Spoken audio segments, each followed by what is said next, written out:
नमस्कार दोस्तों, आप सभी का स्वागत है हमारे YouTube चैनल पर। मैं डॉक्टर कमलेश कुमार मौर्य, पहलवान गुरुदीन विधि महाविद्यालय पनारी ललितपुर के विधि विभाग का विभागाध्यक्ष आज पुनः एक नए वीडियो के साथ आप लोगों के समक्ष उपस्थित हूँ। आज के इस वीडियो में हम जानेंगे भारतीय संविदा अधिनियम 1872 के अंतर्गत शून्य और शून्यकरणीय संविदा क्या है।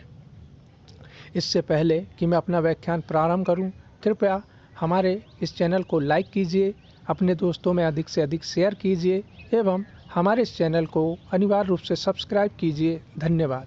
आइए जानें भारतीय संविदा अधिनियम 1872 के अंतर्गत शून्य और शून्यकरणीय संविदा क्या है।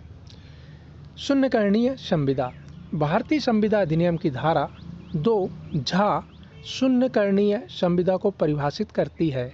इसके अनुसार वह करार जो उसके पक्षकारों में से एक या अधिक के विकल्प पर तो प्रवर्तनीय हो, परंतु अन्य पक्षकार या पक्षकारों के विकल्प पर नहीं, शून्यकरणीय संविदा है।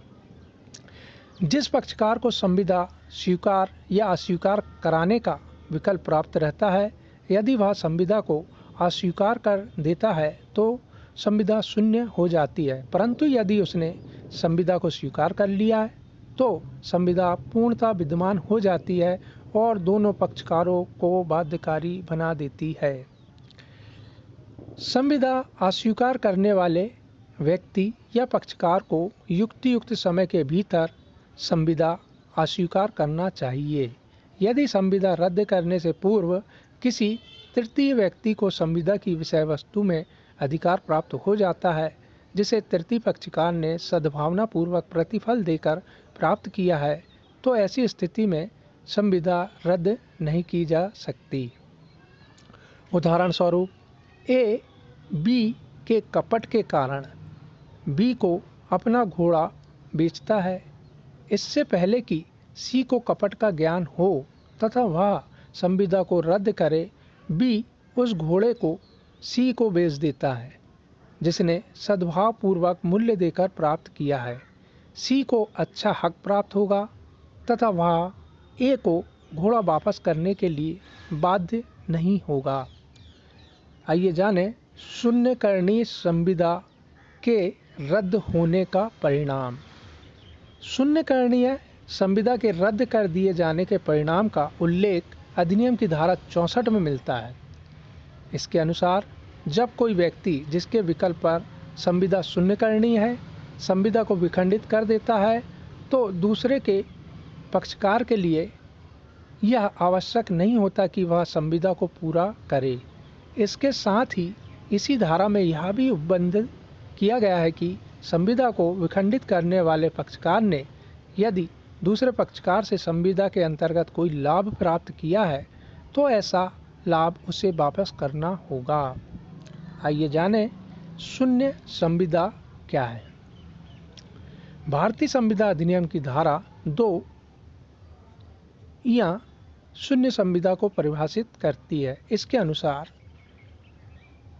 जो संविदा विधि द्वारा प्रवर्तनीय नहीं रह जाती तब शून्य हो जाती है जब वह विधि द्वारा प्रवर्तनीय नहीं रह जाती।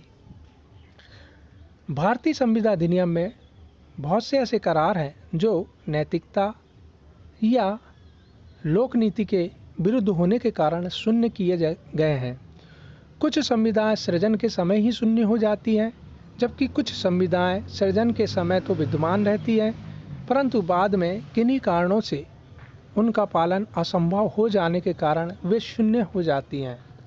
आइए जानें शून्य संविदा के परिणाम। जब संविदा शून्य हो जाती है तो प्रभाव रहित हो जाती है और पक्षकारों के अधिकार एवं दायित्व भी समाप्त हो जाते हैं, अतः संविदा के किसी पक्षकार के द्वारा इसे प्रवर्तनीय नहीं किया जा सकता, अधिनियम की धारा 65 के अनुसार। तत्पश्चात हम जानेंगे शून्यकरणीय संविदा और शून्य संविदा में अंतर। पहला, प्रवर्तन की दृष्टि से शून्यकरणीय संविदा किसी एक के विकल्प पर प्रवर्तनीय होती है, जबकि शून्य संविदा किसी भी पक्षकार द्वारा प्रवर्तित नहीं कराई जा सकती है। सेकंड, विधिक महत्व की दृष्टि से शून्यकरणीय संविदा तब तक विद्यमान होती है जब तक पक्षकारों के द्वारा विखंडित नहीं कर दी जाती, जबकि शून्य संविदा प्रभाव रहित होती है, इसका कोई विधिक महत्व नहीं होता है। थर्ड, साक्ष्य की आवश्यकता की दृष्टि से शून्यकरणीय संविदा सामान्य तौर पर मान्य संविदा होती है।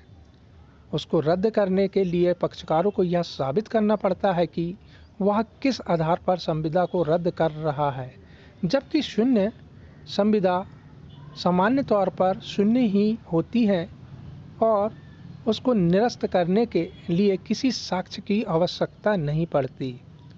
लास्ट हमारा पॉइंट है जो तृतीय व्यक्ति का हक। शून्यकरणीय संविदा रद्द होने से पूर्व तृतीय व्यक्ति द्वारा सद्भावपूर्वक संविदा में हक प्राप्त कर सकता है, जबकि शून्य संविदा में किसी तृतीय व्यक्ति को कोई हक नहीं होता है। आई होप यह वीडियो आपको पसंद आया होगा। धन्यवाद।